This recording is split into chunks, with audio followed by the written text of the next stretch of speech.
many of those not so good things I needed to have happen so that I could move forward in my life to be, as you say, in purpose, on purpose. Okay? Wherever I was, whether it was a prison camp, whether it was a breast cancer, whether it was through divorces, not only was I prepared for the next escapade, because the internal power, the authentic power, my godling self was getting bigger and brighter and stronger. All right, everybody. Good morning, good afternoon, or good evening, wherever you are in this world. It's Max from the Fearless Happyness Podcast. And today I have an amazing and wonderful guest, Rhonda Farrah. But what I like to do, Rhonda, is have you introduce yourself to my audience, like who you are, what it is you do, and then we're going to chat it up. Okay. First and foremost, Max, it's a pleasure to be on your podcast. And I was immediately said, yes, Fearless Happyness. I mean, that's it in a nutshell when it comes to life and when it comes to the experiences I've been through. I'm a lifestyle empowerment, an alchemist, a coach, a writer, and a speaker. And when people say alchemist, what is that? Well, alchemy was the precursor to chemistry, and I am not a left brain person at all. But alchemy, you get to change whatever you want to change into something more precious, which I definitely consider life. And I have been in several. I call them escapades. I call them my midlife crises. But if we begin at the beginning, I was born and raised in Connecticut. I consider Connecticut my home. And I'm the oldest of one sister and three brothers. And through about grade 3, I grew up in what's called an extended family. So under one roof, it was parents, siblings, grandparents, aunts, great aunts, and uncle at one point. And so 13 people, lots of love and lots of discipline in that household. And it was primarily a household of women, and couple women, nurturing, with being the oldest of 5. I developed a real want for becoming a nurturer, to be of service, not only to my siblings, but to others, to friends, to family, and otherwise. And I also, from a very young age, I'll be very vulnerable and tell you, I used to watch the Bob Newhart show when he was a psychologist. Okay. Oh, okay. Many will remember that show. And I decided that, yes, I would like to be a psychologist. And I became a psychologist and a psychotherapist. And I mean, I was being of service to others. And I have plenty of credentials. However, my real credentials are the credentials of life and the life experiences I've been through, because I know how to be fearlessly happy with my life escapades, my midlife crises. They all began right after age 40. And that include incarceration in a women's federal prison camp, breast cancer, and several divorces. So those are my testaments to understanding that in any situation I found myself in, maybe not right away, but I found myself in a situation where I could find the gifts and the blessings. And it's not only laughter, which is happy, but tears that are both signs of growth. So in all those situations, I was either laughing or crying, but I was growing, so it was good. Right. And that's in 2005. I put the hat on for alchemist coach. No longer a psychotherapist, although I have that toolbox as well. But I believe that we have the innate, our authentic power from within. I call it my godling self, not merely my earthling self, to live the life that we desire, rather than anything less, rather than a life of default year after year. And here we are. We have just under 90 days left in our wonderful year, 2024, moving into 2025. And this is a time, not only is it harvest season, which I love, so all the seeds that we've been sowing since the beginning of the year are now harvesting. And they're harvesting in different ways. Some ways we may like, some ways we don't like. I call it the good and the not so good. But understanding that it's through every struggle, every challenge, the adversity, the sorrows, as well as all the joys and that good stuff, that we grow and we take on the meaning of our life, the purpose of our life, and we realize that there are blessings and gifts if we choose. Right. I'm glad you said that, right? Because some of the challenges, or like you call them escapades, right, are the things that make us who we are today, right? If Absolutely. we learn from those, that's right. Then we can live that fearlessly happy life that I love to talk about, because I wouldn't have been here without those challenges I went through. I wouldn't be sitting here with you today, Rhonda, going, man, like I think growth happens when you are going through those tough times and you're paying it, right? You may not, okay, at the moment you're like, oh, this is tough, right? You're crying. Like you said, I've done plenty of crying myself. But when I've gotten through that and go, okay, what was I supposed to learn from that lesson or that event in my life? Okay, God says you're going to learn. I want you to learn this, right? Then I feel like, okay, it wasn't for nothing. It was actually something good. So like you, in return, I can help somebody else, be of service, and be that person someone can turn to because I went through what they're going through. And like Yes. you said, some of the greatest gifts are not what I get, but I'm watching what people that come and say, you told my story, you saved my life. So I don't think I'm going to pick up a drink or a drug today. But, a year later, I get a text, hey, I'm still sober. Like, you can't put a price on stuff like that, or any of these, like you said, incarceration. Yeah, it's not fun at the time, but if you look back at it as a gift, because it was something that I like to say, got to go through, whoops, Yes. and learn something from that, right? Then Yes. it turns into a gift. And then you, in turn, like you said, you become this alchemist, right? Which Yes. you get to help people live their best lives, right? When they come to you, they ask you, how do I do this? And you go, let me show you.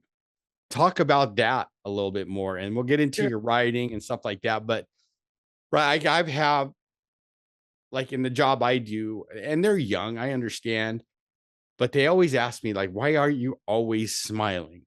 Like, we know it can't be that good all the time. And I'm like, yeah, it can be. Right. And what I tell them is, like, every day that I'm not locked up, that I'm sober and I can Right. breathe the air is a gift. And if I can look for those gifts like you have, I get to live my life, like I call it, fearless happiness. Yes. And it, Excuse me. I want to say something else about happiness. Life begins, as far as I'm concerned, when we are out of our comfort zone. We don't like it at first because that means change, likely. When we get out of our comfort zone, when we, the line that we make in the sand, if we cross over it and begin to experience things that we haven't experienced before and find the gifts and the blessings in them, that is the mark of happiness. That is happiness plus. So each situation that I've been through in prison, it pivoted me right back into being of service to others. I was teaching women. I wasn't in a place with bars. I was in a camp. So I Right. was teaching people wellness, mostly on the emotional side. When I am asked in every situation that I've been in, and every day just about, well, how do I live an empowered life? What does that mean to live an empowered lifestyle? And I say, I'm an alchemist. I have a formula for you. And here's the formula: gratitude plus forgiveness equals living an empowered life, living the life that you desire, the life that you want, perhaps the life you've been dreaming about, rather than settling for anything less. But it is your choice to do Right. that. So that's a gift and a blessing in itself, that it's your choice. But some people say choice, that's a curse for me. Now I have to choose. Okay. Well, it's not. it's it's not, okay. Um, and sure, we all experience um not so good stuff. Excuse me, we all experience shit in our lives. And pardon me if I'm not allowed to say that on your No, podcast. you are. Absolutely. I'm an ex-sailor, so go for Oh, it. oh well. And it is, look, it's the joys as well as the shit that bring us to where we need to be. They either bring us to our knees, or they bring us, and then likely we will ascend to our highest and best self or something better. But we call it all forward. And many people, they find fault with what I say. You called it forward. I take responsibility for everything I called into my life. And I Right. did it because I needed to learn something else. And I wasn't getting the picture. When, whatever you call it, I call it God. I was raised Judeo-Christian, Catholic, and um, source, spirit, divine. Not getting the picture. Rhonda was not getting the picture. My attention was not gotten. And oftentimes it starts with little pebbles being thrown at you. Then I liken it to a 2x4. Okay, I've got to have a 2x4. But when the brick comes in, that's it. My attention was gotten. And every situation, all these adventures prepared me for the next. Prison camp prepared me for breast cancer. Breast cancer prepared me for a couple of divorces, one right after another, because it was the inner strength, my authentic power within, the power to thrive and not merely survive. And we all have it. Right. So, and people will disagree with that. And that is their choice, and that is their prerogative. But understand, whether you believe it or not, we call everything forward, and then we get to decide what to do about it. Right. And I don't listen. Well, you seem to have bounced back. Some people say to me, well, I don't bounce back. I bounce forward and move forward in bigger and brighter directions. So gratitude plus forgiveness. You want to live an empowered life? Well, what are you thankful for, from the smallest things to the largest things? Are you thankful that you have toothpaste in the morning and that you have feet to put on the bedroom floor as you get Right. out of bed? Are you thankful for that? Are you thankful if you hear a bird singing or flowers? Or I'm an avid runner, not as quick as I used to be, but I run nearly every day and I love the outdoors, and I'm grateful that I could do that. In Right. prison camp, I was doing that. Going through chemo, I was still doing it. You see, when you put things in perspective of what you are grateful for, the world takes a different spin. So gratitude. What are you grateful for? Can someone make a list? I make one in the morning and in the evening. I have a journal. It's not an unpopular thing. So I do. gratitude must be thankful. What are you thankful for? And, are you thankful for your kids, your grandkids, your friends? What is it that you're thankful for? Get clear on that. And it can be the smallest thing, again, to the largest thing. Now, the other part of that equation, my formula, is forgiveness. There's my aha breath, my God breath. It's Right. confirmed that I need to say this. Forgiveness is not a popular topic, No. whether it's forgiving yourself or forgiving others, but it's an essential element to living an empowered life. Not forgiving. I have family members and others who totally disagree with me. I'm never going to forgive them. I said, well, all you're going to do is continue to be resentful, and that will Right. just eat at you and it will debilitate you. And you not only won't you be happy, but you will be in a sense of dis-ease rather than well-being. Right. So I advocate those are big things in my toolkit.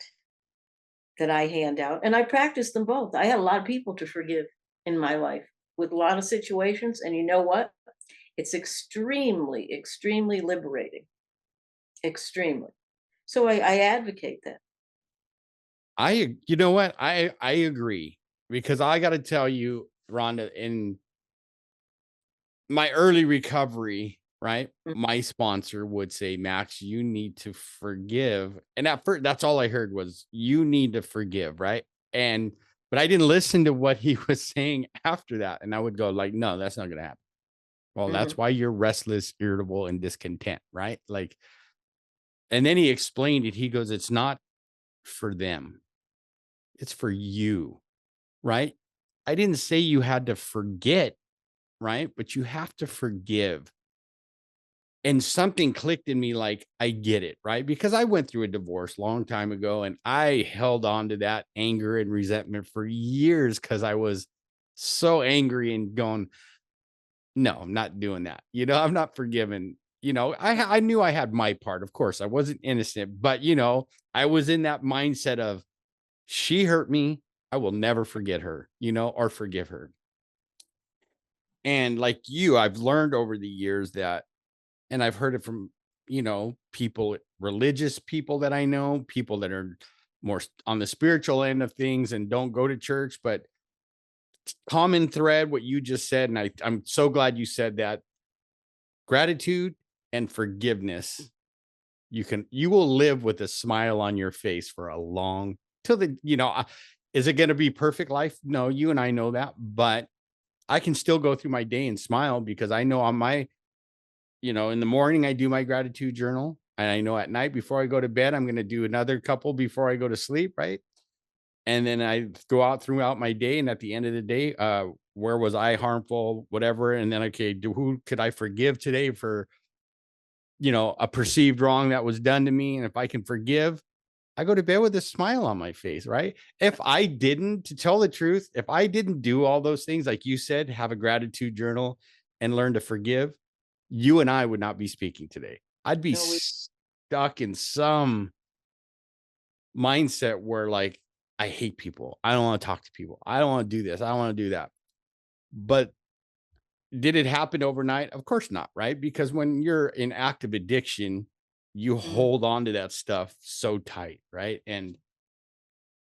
But I'm glad that I'm bringing, guests. A lot of the theme I hear from my guests lately, whatever background they come from, is I'm happiest when I'm learning to be grateful for what I have, and I've forgiven people for anything that I think they've done wrong to me. And then I can Yeah, move on and live a life of purpose, right? Because I was taught by a friend, once I forgave, he goes, now you get to live in purpose, on purpose, and go be of service, go help, and I thank God for my sponsor, who's been my sponsor for 21 years now, and gentlemen like him that, help me rethink things instead of staying stuck in that angry, I like to call it the angry max mode, for so many years, right?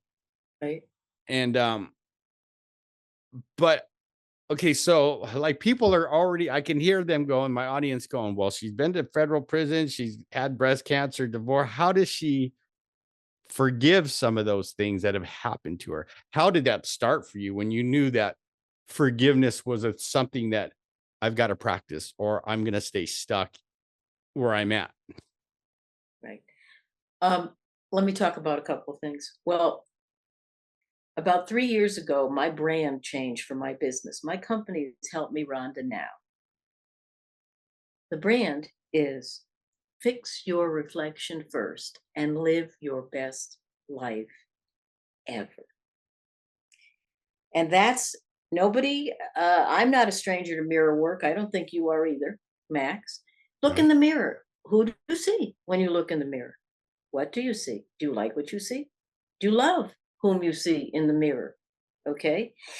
That's where you start. You start right here. You start with what is the emotion when you look in the mirror? The emotion creates the thought, creates your external world.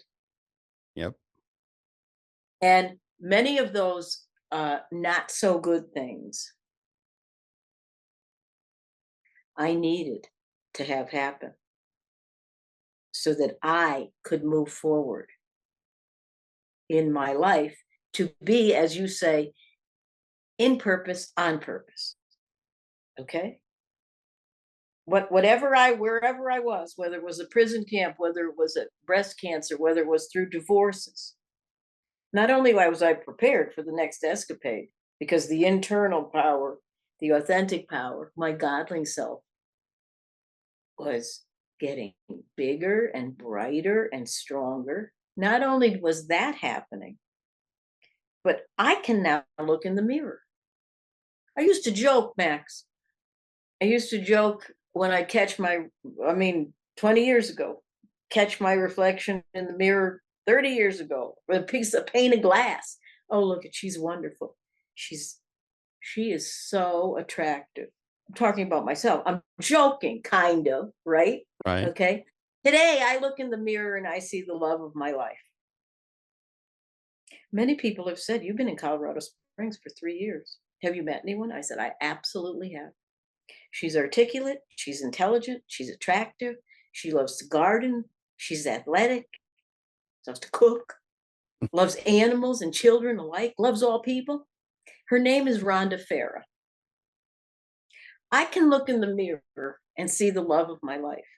When I look at failed relationships, those days I wasn't looking in the mirror, loving and caring for myself. I wasn't esteeming myself. I wasn't appreciating myself. And I attracted right back to me. I'm not holding my nose up at anyone. My failed marriages have taught me a lot about me. And it's not that I'm not open to love, but the bar is a little higher. You know, when you do these habits that to me are healthy, okay, think twice about, gee, am I going to lose my sense of self again for whatever, whether it was a career, whether it was a person, Right. that through everything that has happened with me, because life happens for us, not to us. My biggest loss was my sense of self. She was in there somewhere. She just had to go through these things so the onion skin could get peeled away. Yeah. And my true sense of self was revealed. And I'll tell you another thing about forgiveness. Start by looking in the mirror and forgiving yourself. I have an exercise that I do, especially with an audience, with clients as well, but forgiveness. Forgiveness, the unpopular topic. And I agree with you. I forgive, but I don't forget. Because if I forget, I may be condemned to live that again in the future. So I've learned from it, I've forgiven, and I've moved forward. And that's that. I look over my shoulder and I said, well, I got through that. It wasn't hunky dory all the time, but I got through it. So forgiveness, take out a piece of paper. Let's start with you and write yourself a note. Write yourself a little note and let it begin this way. Dear Rhonda, I'll write to myself. Dear Rhonda, first of all, how are you? I've been meaning, Rhonda, to write to you for some time. Remember when you went to prison camp and missed 6 holidays of everything, 6 of your birthdays and everybody else that you love? I know you didn't mean to hurt me, Rhonda. I forgive you. It's big. Forgive yourself first. Then think about somebody that you feel has harmed you. Dear someone who has harmed me, remember, I've been meaning to write you for quite some time. How are you? Remember when all that shitty stuff you did to me and the betrayal and everything else? Right. I knew you didn't mean to do it. I just know in my heart. You didn't mean to, for whatever reason you did, and I forgive you. That's tough for some people. I think you just said that yourself. Because when we have to take the responsibility, and I'm right there, rather than be the victim, that's tough. We call it forward. And, my mother, God rest her soul, we're of Lebanese descent. She had a saying when we knew we weren't supposed to be doing something, we're going to get in trouble. And she'd say, Fard id mafina zaif. That translates to, if I'm not butchering it, one hand does not clap alone. Oh, I like that. Right. One hand does not clap alone. So why don't we just understand that and talk about how similar we are to others and that none of us are alone. Not one of us is alone. I don't care what people have been through. Not alone. Not alone. And everyone's doing the best they can. So rather than extricate the differences between each other, why can we not accentuate the similarities and understand that we are not alone? I couldn't agree. I'm 100%.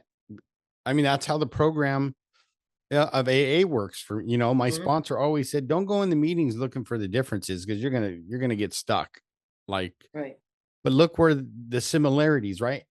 And there was this one old timer, this lady, I loved her. She was just awesome. And she said, it doesn't matter if we come from Park Bench or Park Place. Yeah. We are the same, right? We have the common problem and a common solution. It's for us to work together and that was one of the best things I ever learned was right because in my addiction, I hated looking in the mirror like I would make sure that I did my shaving, brushing my teeth, everything in the shower so that the fog would Right. steam up the window. And then when I walk out, I didn't have to see that person because if I caught a glimpse, I usually was like disgusted, like look what I have done. Mhm. And now clients ask me that, Max, why are you happy? How do I know when I have arrived? Let's say, not, I said, when you can look at the person in the mirror that's looking back at you and you can smile, Yeah. you've made it, Yeah. because then with all your, you don't have to be perfect. Just knowing that you have given your best for that day at the end of the day, or even waking up in the morning and knowing that the day before you helped one or two people, Right. right? You're not the taker you used to be, right? Because now I can look at the guy in the mirror and smile back, Yeah, he's getting a couple more wrinkles and he's getting a gray goatee, but you know what? Right. I just found out I was going to be a grandpa for the 11th time. And how lucky am I to, Congratulations. to be this young and have all these, I Yeah. don't look at it as like, oh my God, don't call me grandpa. I'm too young. I look at it as like, I'm going to be able to be around for these kids for a long Yeah. time. As long as I keep doing what I keep doing, right? Which is not pick up a drink or a drug, help a couple people throughout the day, have awesome conversations with Rhonda like we're doing now, and show the world that we are more alike than we are different.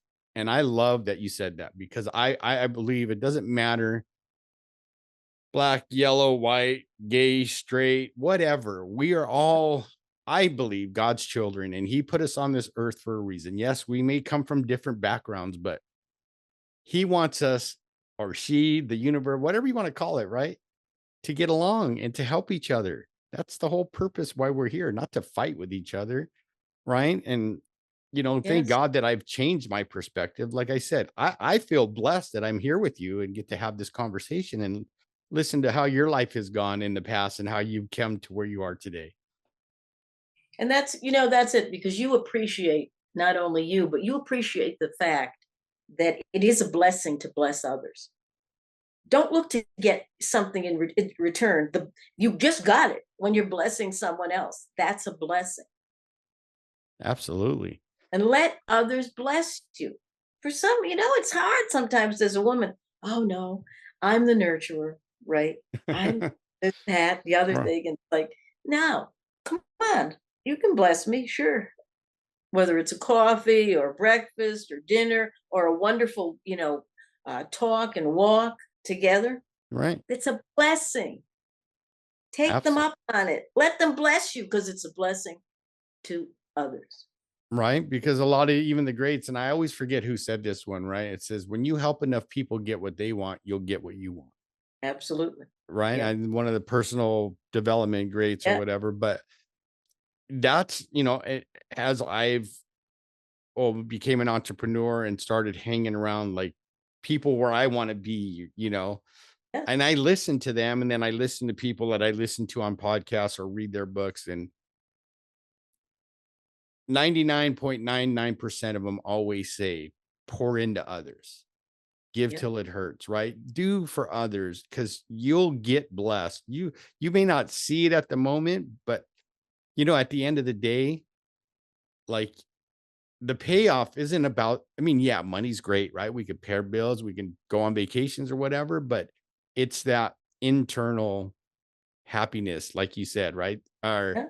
joy. Like I like to, I put, if you see, I put a Y there for a reason, but you'll see, right? Like happiness, joy, all come from within. That's why I always tell people, I go, you have everything you need to be great today.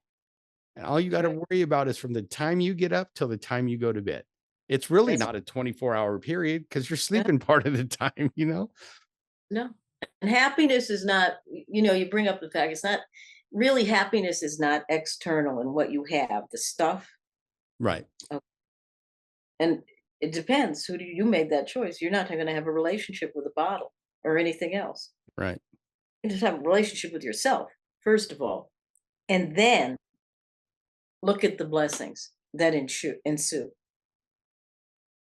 And there's so much to be grateful for. Like, yes, it's hot today, but I'm grateful we have air conditioning for my 93-year-old mother-in-law because she'd be in the other room knocking on my door. Are you going to turn on the air conditioning? Um, this is, like this is I always enjoy my guests, especially lately.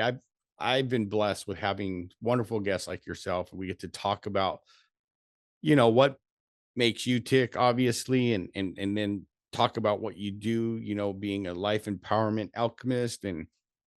Um and this has been an amazing time so far. But I like to ask some of the questions I love to ask, Yeah. and fearless, right? We kind of talked about. So what does fearless mean to you, Rhonda? And how does that show up in your life on a daily basis? Okay. First of all, I mentioned it begins here with the emotion.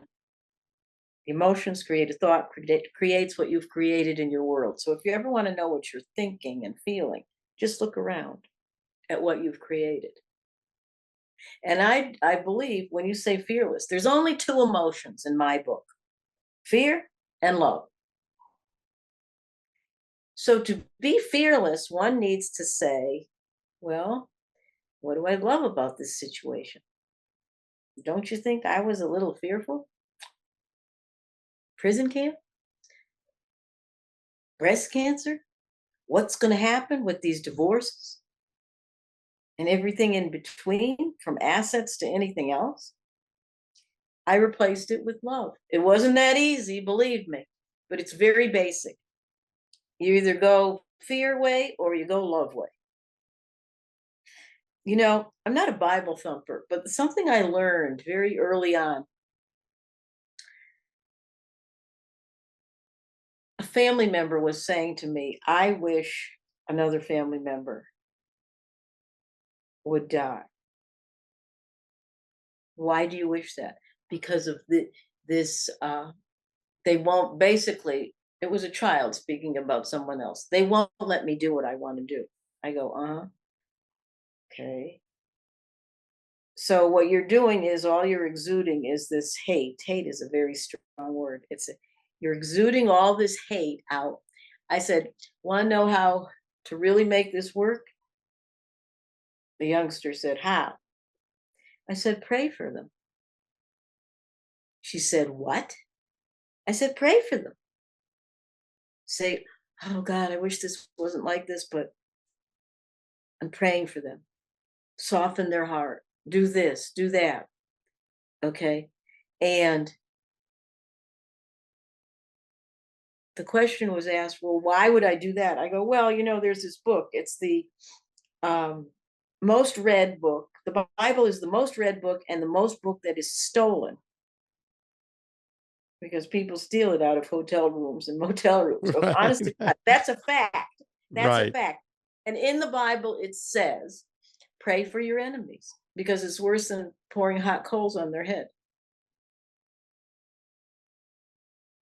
youngster started praying, and things got resolved. Maybe not all of a sudden, but when we hate, when we put out that emotion, all we do is reinforce what we don't want. What we resist persists and comes right back at us Yep.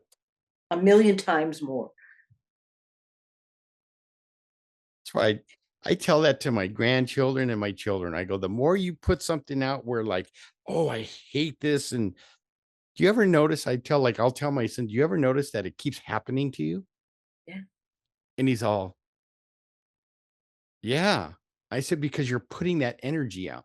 Like if you switch it up and say, cool, bring it on. Like I'm grateful I get to go through this. You're gonna find that like it starts to lessen, There's the lesson, goes away. right? It's like, And it's funny that you brought that up, Rhonda, because in the big book, there's a part like if you want to get rid of a resentment, whether mm, it's at a specific person, place, thing, or situation. And I remember this happened. I have to use me. This is my experience, right? yeah. So he really had a resentment at my ex-wife, right? Because how dare Mhm. she do what she did, right? Like back then. That's the whole reason I drank, right? Everybody, it was all her fault, my mom's fault, my dad's fault, who passed away, all that. And he said, I want you to pray for her for 2 weeks. And then he got specific, but you have to pray that she gets everything that you would want for yourself, then some. Yeah.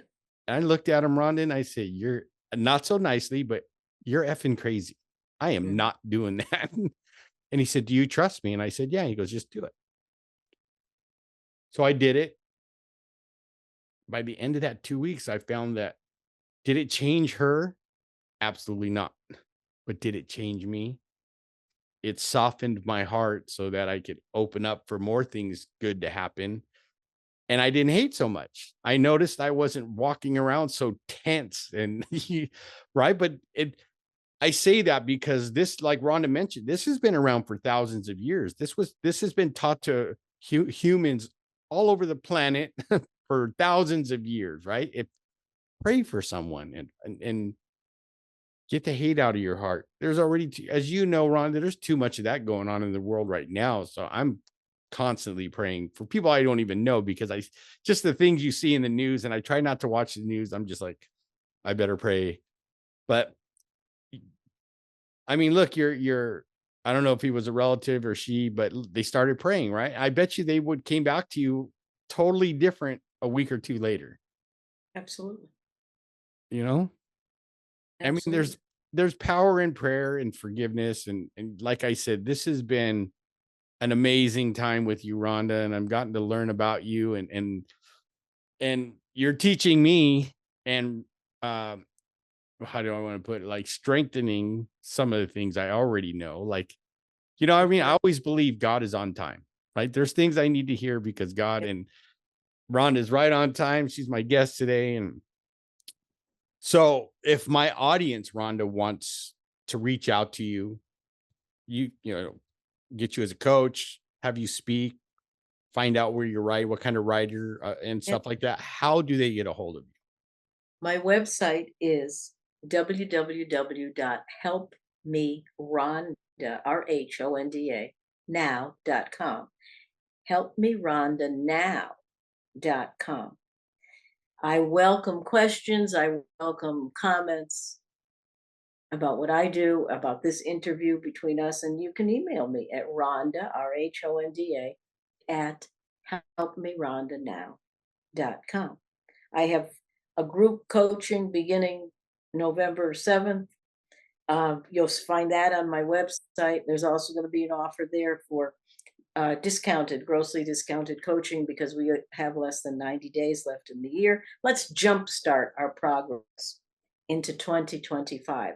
Still plenty of time. Right. Still plenty of time. Don't flush this year. This is harvest season. That's Let's right. see what you can harvest for yourself. I May I leave our guests with something? Absolutely. Number one, we talked about it. You are not alone. Whoever you are, whatever you are going through, you are not alone. whatever tunnel you happen to be traveling through on your journey, the light at the end of the tunnel is not a train. It is the roadmap. It's the light. It's the guidance. It's the wherewithal to at least begin to live the life that you wish to live rather than anything less. And for those who get stuck in victim mode, just say it flat out. We are the main character in our life. And wherever we go, we take ourselves with us. And finally, listen, I invite everyone to treat life as if it were ice cream and enjoy it before it melts. I love it.